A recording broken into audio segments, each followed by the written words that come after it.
પાવડું પીને ફૂલ થઈ જાય તો વી આવી ગઈ અમારી હેરી એની ભેગા થોડા કાંઈ હોય. હા હા, એ મરદ પીતો હોય એ મરદ હોય, એમ ક્યાંય મળે વખાણ નથી કરતા, પણ હકીકત તો આ છે સાહેબ. રાષ્ટ્રનું હિત કરવા માટે આ મેળા છે ને, 18 વરણ એક થાય અને એક જ રહોડે જમે, 18 વરણ એક જ પંગતમાં જમે, જેના અન્ન ભેગા એના મન ભેગા બને અને 18 વરણ એક થઈને એવો મજબૂત રાષ્ટ્ર બને, દુનિયાના બાપની તાકાત નથી હિન્દુસ્તાનનો વાળ વાંકો કરી શકે સાહેબ. આ મેળામાં લે આવું કઈક લેજો યાર. ઘરે જઈને પાછા હેઠા હાટું પોસ્યું ભરાવતા. એક ભાઈ મને કે શું થશે કાશ્મીરનું, પેલા પૂછતા હું છું તે હું કહેતો તો ન થાય કાંઈ, વાળ વાંકો ન થાય. હા, એ લઈ જતા છે કાશ્મીર. એ એવડે પાકિસ્તાન વાળાને ખબર છે કે વેજ ભો હાટું હગા ભાઈઓને જો પોસ્યું મારતા હોય.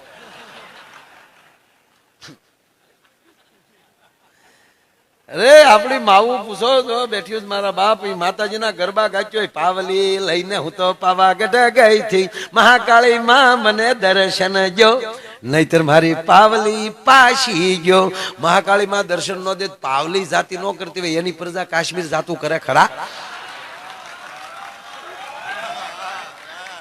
પણ એ તો ખાલી હાસ્ય કરું છું સાહેબ. આ દેશ છે ને એ દાતારી નો દેશ છે. ભાઈ બનીને આવી જાય ને તો અડધું ભારત દેવાય તૈયાર હોય. બાકી જેદી આયા એક રામ ખાલી ઉભા થાય અને લંકામાં જાય, આજુબાજુના જેટલા આપણા પડોશી દેશ છે ને રામાયણ વાંચવા દેજો. કે લુખેશો, તમે રાવણના પેટના તો નથી ને? તો ખાલી અમારો રામ ખાલી વાનરની ફોજ લઈને, ખાલી રીસ ને વાંદરા લઈને ગયા હતા ભારતમાં લઈ, તો રાવણ જેવાનો ગોબો ઉપાડી લીધો હોય. ખાલી વાનર જાય અને રાવણ જેવાનો ગોબો ઉપાડી લે તો જેથી આ દેશના નર ઉભા થાય તો તમારી પરિસ્થિતિ શું થાય ભલા માણા? મોહ કાઢી નાખે હો. એટલે આ ધર્મનું છે બધું. અને કોઈ આ દેશમાં ફરીવાર સોફેટ કરી દઉં, આ દેશમાં એક પણ યુદ્ધ જ્ઞાતિવાદનું થયું જ નથી કીર્તિભાઈ. આ દેશમાં એક પણ યુદ્ધ જ્ઞાતિવાદનું નથી થયું, ધર્મ ને અધર્મના યુદ્ધ થયા છે. હમણાં ચોખવટ કરું છું, શાસ્ત્રો વાંચી લેજો.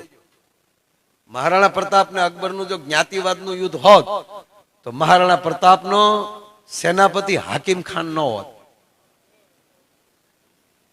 આ દેશમાં આવા હાકિમ ખાનોની જરૂર છે, પણ હાકિમ ખાન જેવા હોય તો.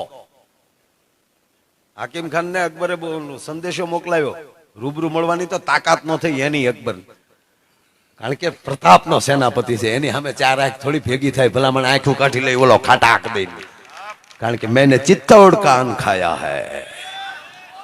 બોલ્યો છે હાકિમ ખાન, સંદેશો મોકલાયો कि हाकिम खान को बोल दो हिंदुस्तान का कोई भी राज पर हाथ रख दे उसका मैं सुल्तान बना दूंगा.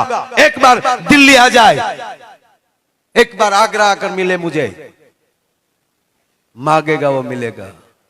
અને ત્યારે હાકિમ ખાને કીધું તું કે એને કહેજો મારી હાજરીમાં કોઈ દી અમથો નીકળે નહીં સાહેબ, કારણ કે પ્રતાપ મને વાલો છે અને मेरा नाम हाकिम खान है, जिसका अन्न खाया है उसके साथ मैं गद्दारी नहीं कर सकता.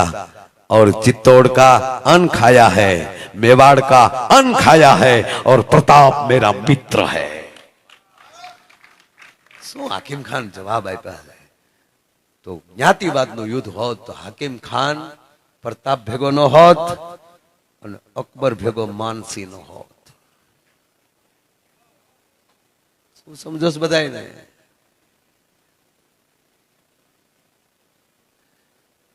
અકબર ભેગો જગમાલ રાણા ન હોત, પ્રતાપનો નાનો ભાઈ. પ્રતાપ મહાન શું કામ છે? એકલો કરી નાખ્યો તો. હાવ ત્યારે હાકિમ ખાન જેવાય પડખે આવીને કીધું તું મુજાતો ની ભાઈબંધ બેઠો છે ભલા માણા. હે અરે તમે કલ્પના તો કરો કેવા કેવા રાજપૂતો મહારાણા પ્રતાપ ને હારે હતા સાહેબ. પગ માંડે ધરતી મળતી થી ધ્રુજવા આવા વીરવર પુરુષો.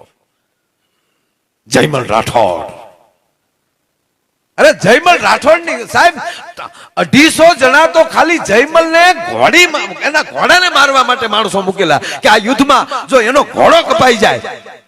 અને કહેવાય ગયો અંતે જયમલ રાઠોડ નો ઘોડો કપાણો, એના 2 પગ કપાણા. અને એટલું નહીં, એનો ભત્રીજો, નામ ભૂલી ગયો, એના ભત્રીજાનો પણ અશ્વ મરાણો. અને ઈ જ્યાં ધરતી ઉપર હેઠો પડ્યો, આજ જેમ કહેવાય ગયો જયમલ રાઠોડે અવાજ કર્યો ભત્રીજાને અને ભત્રીજો અવાજ રાડ સાંભળી અને સાહેબ ન્યાલી કૂદ્યો પણ વશેરો કૂદે એમ અને કાકાને ખંભા ઉપર લીધો. જયમલ રાઠોડને ખંભા ઉપર લીધા અને જયમલ રાઠોડના બે હાથમાં શમશેર બાકા ચીકી મળે બોલવા અને જયમલ રાઠોડના બે હાથમાં તલવાર એટલું નહીં એના ભત્રીજાના બે હાથમાં તલવાર ઈ ચાર હાથે એમ કહેવાય ગયો 35,000 મુગલોને માર્યા થાય એક જ ઝપાટમાં 35,000 ની જેને પથારો ફેરવી નાખ્યા. પથારો પડી ગયો અને હાથીની અંબાડી ઉપર બેઠા બેઠા અકબર એટલું બોલ્યો તો કે शत्रुभुज का नाम सुना था लेकिन आज मुझे शत्रुभुज का दर्शन हो रहा है. આ રાજપૂતો આ ધર્મને બચાવવા માટે રાષ્ટ્રને બચાવવા માટે આવી રીતે લડ્યા છે. એના ગીત ગાઈને ભાઈ ભાઈ કરવા કરતાય અંદર એવી ખુમારી હાલવી દેજો કે હું ભારત વર્ષનો માણસ છું, કઈ જ્ઞાતિનો છું એ નથી મારે જોવું. હિન્દુ છું, મુસલમાન છું, શીખ છું, ઈસાઈ છું, આયર છું, ચારણ છું, પટેલ છું, દરબાર છું, બધું ભૂલી હું હિન્દુસ્તાની છું. કારણ આપણી માવું કેવી છે કે જ્યાં 9 લાખ લોબડિયાળીઓ જન્મી હોય અને જે ધરતી પર 9 લાખ લોબડિયાળીઓ જન્મી હોય તો માં ભારતી કેવડી મોટી હશે કે જેના ખોળામાં હું તમે આળોટીને મોટા થયા છે.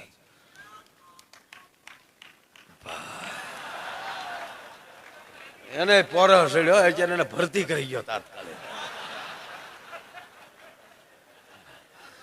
હમણાં ઓલો કાયદો આવ્યો ને કે સરપંચમાં ઉભું રહેવું હોય તો 2 સંતાન હોવા જોઈએ, 3 સંતાન હોય ફોર્મ ન ભરાય. તેમ ચૂંટણી આવી ને તો અમારે એક ભાઈ બીજા બાજુના ગામના હતા એ આવ્યા એ કે મારે ભાઈ છોકરા શાર છે ને ચૂંટણી આવી છે.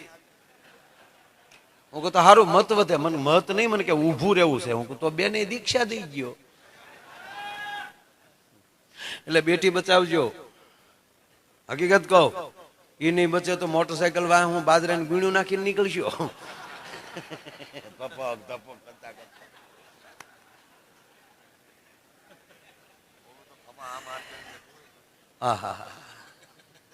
વગર પેટ્રોલે ગાડી જાય ગાંડી. રોદા તો નથી લાગતા. રોડ ક્યાં તારા બાપ નો છે, ગાડી તારી છે. ખાડા તો ગામે પડ્યા ડોહા એ તું નો ઉસા કરી. એ ભાઈ ટૂંકી વાત લઈ લો આમાં. મારો કઈ મને છે ને હું બહુ કઈ મારો મેળ રહેતો હા પણ હું આખું છું. મતલબ આ છે કે બસ એક બનો, દેશને ચોખ્ખો કરો, ગંદકી જે અંદરો અંદર ખોટી હાલે છે એ દૂર કરો, ગોબરાયું જે અંદરો અંદર કરે છે એ બંધ કરો, અને પછી જ્ઞાતિવાદના આંદોલનો જે ગોકીરા થાય છે આ બંધ કરો. આ દેશમાંની ગંદકી, ગોબરાય અને ગોકીરો સંપૂર્ણ રીતે બંધ થવો જોઈએ.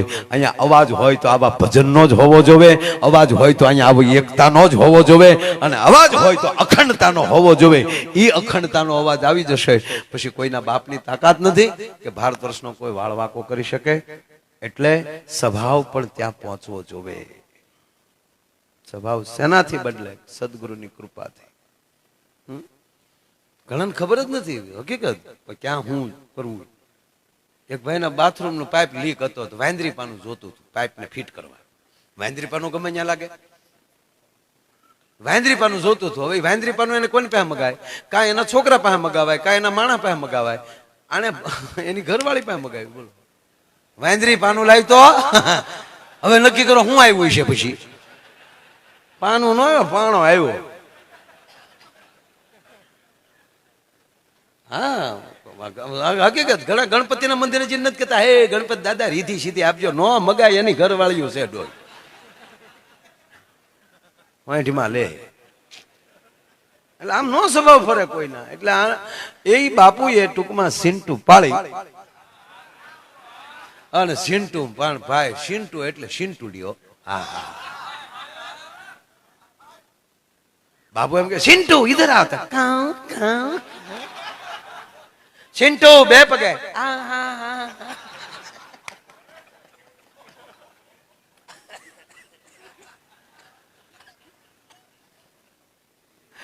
એક જણો ઓફિસે નિરાજે બેઠો હતો ને ત્યાં જમરાજ આવ્યો. હાલે જમરાજ પોતે હાલ નીકળ હાલ લેવા આવ્યો. એ કે હું લેવા આવ્યો? મારે કેટલા કામ છે, હું તો હાવ તંદુરસ્ત છું. તંદુરસ્ત નો દીકરો તમે હાસુ કુસ હાલ.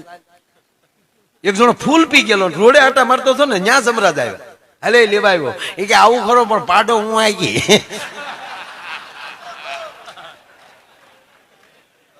જમવું ગયો કે આને સ્ટેરિંગ ન દેવાય એમ આ ઓફિસે બેઠેલો અને તંદુરસ્ત માણસ હાવ અને ફર્સ્ટ ક્લાસ પીઝા ખાઈને બેઠેલો બર્ગરના 2 બટકા ભરી ગયેલો બર્ગરના